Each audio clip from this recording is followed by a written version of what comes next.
Hey guys, before we start identifying your power standards, you will need a couple of things. Bring a copy of your grade level standards. You will need a device so that you can access the ALEKS to view other courses of study, any test standards or benchmarks, and your device so that you can access Google Drive. Optional things that you will see in my room if you would like to use them are the highlighters and the chart paper. Now you're ready to dig into your standards to identify your power standards. Remember, power standards are the standards that matter the most. Our learning target is to identify specific power standards that can be used to design rich, standards-focused learning experiences for students. And just remember that, of course, you will cover all of your standards as required by the state. The power standards do not preclude the teaching of other standards. They merely determine the highest priority. As we go through this process, you really want to think about, what do we want all students to learn this year? We know there's a difference in covering standards and students actually learning standards. So what are the power standards?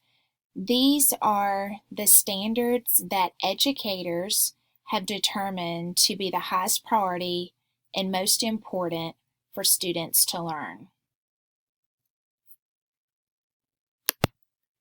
So there is a four-step process in determining your power standards.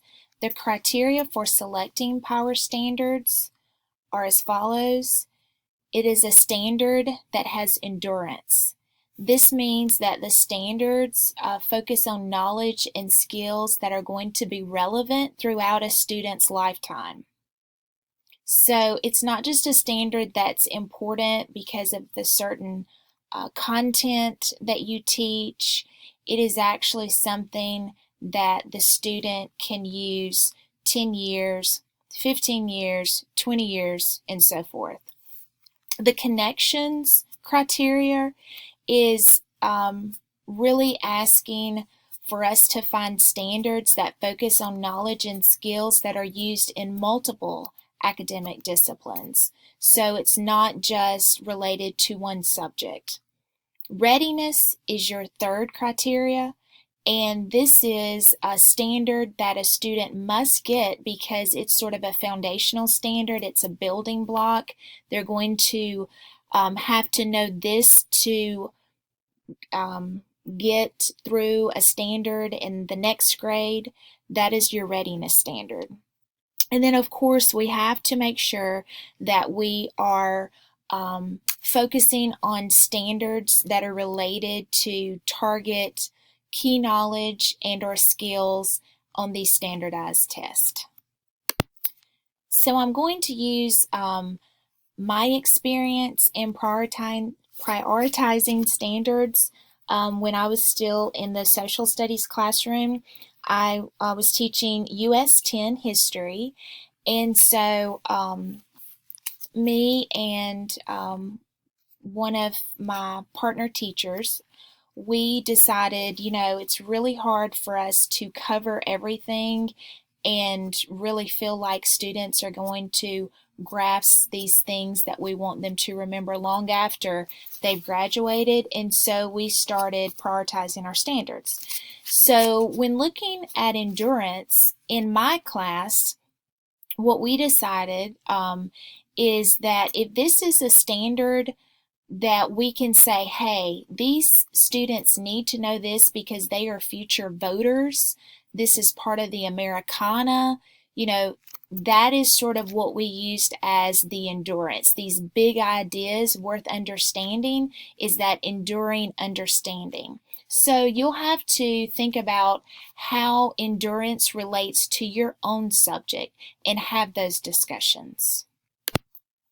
In the classroom, as I and my partner were looking at our standards, we made connections between our standards and ELA standards.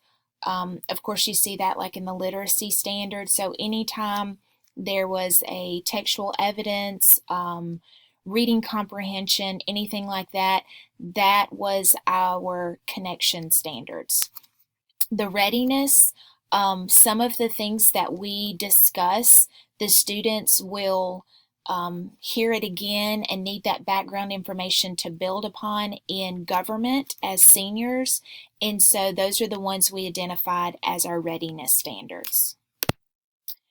And because there is not a high stakes test attached to U.S. History, what we decided to do was look at the quality core. So if the state requires that the history portion, that our students take that portion, then they would have already been exposed to that information. So we looked at the the quality core, which you can find online, and identified those standards. I always recommend working with a partner just like I did, because you really need to talk this out. There's some things that you may think are an endurance standard, but then after you sort of talk through that with your partner, then maybe you change your mind and think, well, maybe it's just something I like to teach, but that's necessarily does not mean has an endurance quality. There's a connection, a readiness is attached to it, or it's tested on the standardized assessments. So that's why you need a partner. So I know this is a pretty big task, and what we're going to do is break it apart, and I'd like for you to partner up. You're going to look at your first 5 standards, just the first 5, and look at them and see if any of the first 5 fit the E or the C criteria. Okay, identify, is this standard what we consider an endurance standard, or is this standard what we consider a connection standard? So just sort of discuss that, annotate your standards. If you and your partner agree, that's great. However, you may not agree, and that's okay too, because this is going to be a process that we work through. If you can't come to an agreement, then just go ahead and write out what each of you believe the standard is, and then move on. After 15 minutes, then get back together as a larger group and share what you decided on your first 5 standards, and also share if there were any disagreements, and talk it through with the group as a whole to see if you can, come to, look for similarities and try to talk through, circle back by asking the questions about endurance and connections. And let's see how far we get with the first 5. Okay, so now that you've started thinking about power standards and your teams are now discussing, and identifying these power standards, then again, as I've already said, the other standards that aren't considered power standards still play a role in your classroom. They just don't have the highest priority. These are standards that could complement or support the power standard.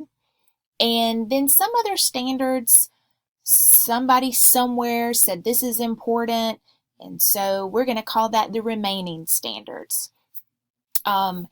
In my class, when we identified power standards, those really important standards where the learning that takes place, we want it to stick with the kids way after, our class is already over with, then that's where we would slow down and spend more time. That's when we started laying out our calendar.